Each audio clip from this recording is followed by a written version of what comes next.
રામ રામ ને સીતારામ ડાયરા. તો અત્યારે આપણે હવે અંબાજી પૂગી ગયા છે. આપણે સવારના જ વહેલા એમ કહેવાય કે 5:30 વાગ્યા પછી હાલતા થઈ ગયા હતા, અને સવારમાં તો થોડુંક બહુ આમ અંધારું ની ટાઈપનું હતું, ને અત્યારે પણ બધી બાજુ વાદળામાં જ સેવી એવો જ અનુભવ થાય છે. આપણે અંબાજીએ તો પૂગી ગયા છીએ, પણ હવે અહીંથી આપણે જવાનું છે, હવે જતા છીએ.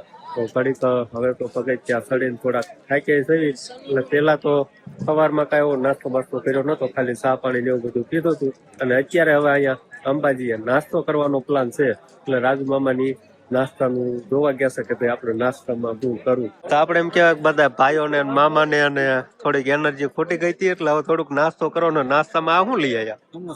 સમોસા. બધાને સમોસા ખાવાનો વિચાર આવ્યો. તો હવે મસ્ત મજાનું આપણે મોંઘું જેટલું છે. આ એક સમોસો કેટલાનું? 30 રૂપિયાનું એક સમોસું. 2 સમોસા 60. અહીંયા આપણે ખાલી એમનેમ સડીને આવ્યા તો એટલી તકલીફ થઈ. આ વજન ઉસકાવીને આવવું હોય કેટલી તકલીફ પડે. ફટાફટ નાસ્તો આવી ગયો છે, તો ગરમા ગરમ પેલા નાસ્તો કરી લીધો, અને પછી આપણે દત્તાત્રેય બાજુ હાલવાનું છે. અને નાસ્તો કર્યા પછી બધાનો રિવ્યુ લેવાનો છે. અંબાજીએ પૂગવામાં કેવી તકલીફ થાય ને કેવી મજા આવી. એમ નાસ્તા પાણી કરી લીધા, અને અંબાજીએ દર્શન કરવાનું પેલા બંધ રાખ્યું. પેલા કીધું આપણે દત્તાત્રેય જઈ આવી, અને પછી પાછા આપણે રિટર્નમાં આવીને ત્યારે આપણે અંબાજીએ દર્શન. રાજુ મામા છે ને થાકી ગયા. રાજુ મામા ને એટલે હું થાકી ગયો. બોલું સીધું કેમ કેવું કે હું થાકી ગયો, બરોબર ને? તમે બે માં જે તો અમે થોડા થાકી ગયા. ઠાકો ત્યારે લો આપડે બીજું ઠાકો ને થોડું હોય કેમેરા મેન છે, એ તો મોર મોર દોડો લાગે. આ બધું જે લોકેશન જોવા લાયક છે ને, એ બધું વાદળામાં ઢાંકાઈ ગયું છે. ઉનાળામાં આવી ને તો આ બધું ચોખ્ખું હોય, પણ અત્યારે આમ જોવા લાયક જે નજારો હોય ને એ ઉનાળા સિવાય મળે નહીં. ચોમાસામાં બસ વાદળા તેના જ ઘેરાયેલું હોય. હવે ધીમે ધીમે આપણે પગથિયા ચડવાનું પાછું ચાલુ કરીએ. તો અત્યારે છે ને આપણે હવે 7,000 પગથિયા જેવું ચડી ગયા છે.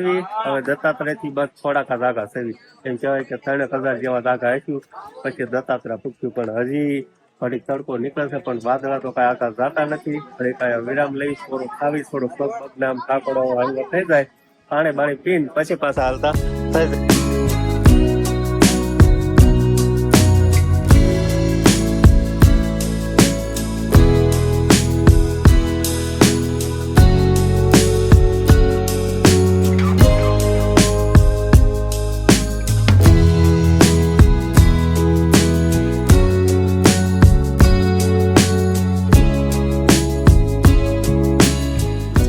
અત્યારે છે ને જેટલું ઉતરવી છે ને એટલું જ પાછું ચડવાનું થાય. એટલે અત્યારે તો જે ચડવી છે એ પાછું ચડવાનું આવી જાય.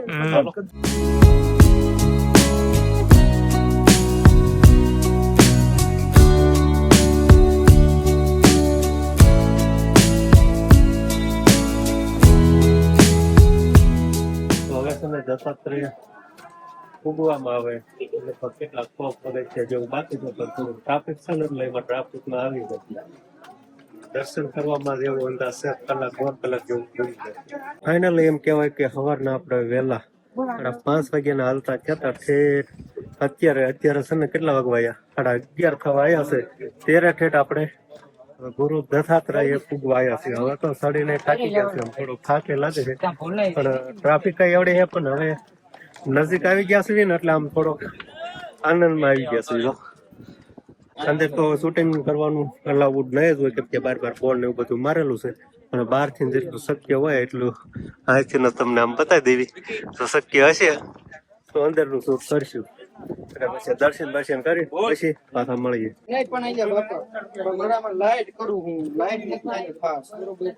લાકડી પકડો ઘડી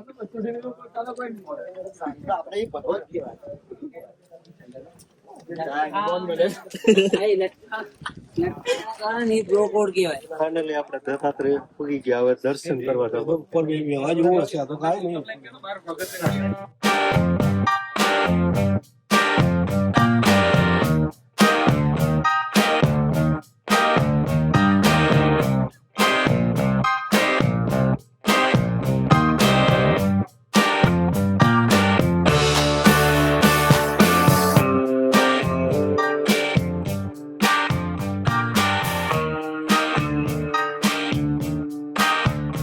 આપણા છે ને વિજયભાઈ ક્યાં ઠેર જઈને આવ્યા તને ખબર છે?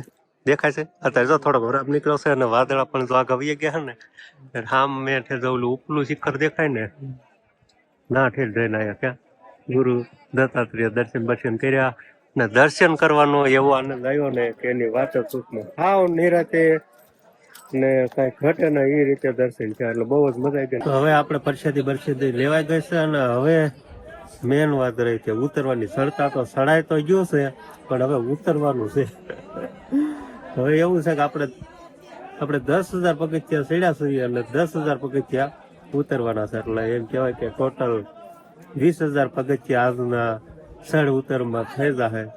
આટલું તો લગભગ મને નહીં સાંભળતો હું ક્યારે હાલ્યું હશે ના પહેલ છે મારે. મેન આનંદ તો એ વાતનો છે કે આપણે દત્તાત્રેય દર્શન થઈ ગયા એ જ બહુ મોટી વાત કહેવાય. તો પરસાદી લેવાઈ ગઈ છે અને હવે આપણે ધીમે ધીમે ચાલતા થઈ જઈએ અંબાજી બાજુ. અંબાજી પણ હજી આપણે દર્શન કરવાના બાકી છે.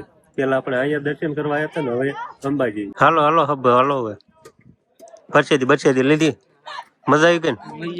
ઘર જેવી હતી કે કેમ હતી? ઘર કરતા સારી હતી પરસાદી. થાકી ગયા છે કામ આમાં એક નંબર કેતો. પરસાદીમાં કઈ ઘટે ને એવું. અહીંયા એમ કેવા નીચે 10,000 પગથિયા ઉપાડીને લાવે ને અહીંયા બધાને પરસાદી આપે એ જ બહુ મોટી વાત કહેવાય. અને સુવિધા એટલી સારી કે જમીને ડીશ ધોવાની હોય ને એ પણ ધોવા નથી દેતા, એ જાતે ધોઈ નાખે છે. તો આવી બધી આની કાંક સેવા છે. તમને તો બહુ જ આનંદ આવ્યો. તમે જો અહીંયા ન આવ્યા હોય તો એકવાર તો જરૂર વિઝિટ કરજો.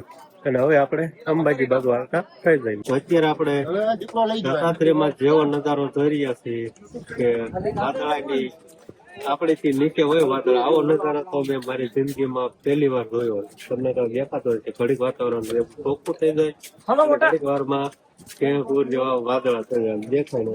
થોડોક વરાપ નીકળ્યો છે ને થોડાક વાદળા થોડાક હળવા છે. અત્યારે તો પાછા કેટલું બધું આમ ઠકાઈ ગયું ને વાદળા કે આ એમ કે વાંચી ને 100 ફૂટ આગા હોય ને તોય દેખાય નહીં એટલા બધા વાદળા ફરતી બાજુ ફેરાય જાય ને એવા થઈ જાય છે. પણ આજનું વાતાવરણ તો એમ કેવાય કે સવારના છે અત્યારે છે ને આવ્યો છે તોય બસ એમ કેવાય કે વાતાવરણ બસ ઢક ને છે. ઘડીક નીકળે 5-10 મિનિટ તડકો નીકળે વાદળા ચોખ્ખા થાય અને પાછું વાતાવરણ એવું છે. પણ અહીંનો નજારો જે જોવાનો આનંદ આવે ને એ રિયલ માં અહીં આવીને ત્યારે જ એનો અનુભવ થાય. ઘણું કે ને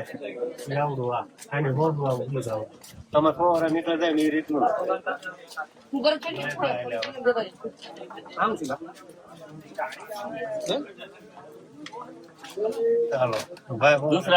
તો આપણે હવે પાછા અંબાજી આવી ગયા છીએ. પગથિયા ઉતરી 5,000 પગથિયા ઉતરી ગયા છીએ અને હવે 5,000 પગથિયા બાકી છે. પણ પેલા આપણે હજી અંબાજી દર્શન કરવાના છે. દર્શન કરીને પછી આપણે નીચે ધીમે ધીમે ઉતરવાનું છે. એટલે ઘડીક તો હજી અહીંયા એમ કહેવાય અડધી પોણી કલાક જેવા હજી અહીંયા ખોટી થઈ જવું. અને અત્યારે ઘડીક જ એમ કહેવાય વાતાવરણ થોડુંક ચોખ્ખું થયું ને હવે તો પાછું આમ વાદળા થઈ ગયું, ધુમ્મસ થઈ ગયું. આમ નકલો કેમ ઝાકળ આવતો હોય એ ટાઈપનું આમ બસ ઢક જ વાતાવરણ રહેશે. પણ ઘડીક વરસાદ આવી જાય ને એટલે ઓર મજા આવશે. થોડાક ઘણા તો કપડા ઉપડા પલળી ગયા છે. હવે પ્લાન કર્યું છે જૂના રસ્તેથી ઉતરવું કે નવા રસ્તેથી. પણ પેલા આપણે દર્શન કરી આવી અને પછી કાંક નક્કી કર્યું. હવે આપણે અંબાજી દર્શન કરવા ગયા છીએ અને અંદર તો શૂટિંગ કરવાનું અલાઉડ નહીં જ હોય. તો આપણે અંદર બહારથી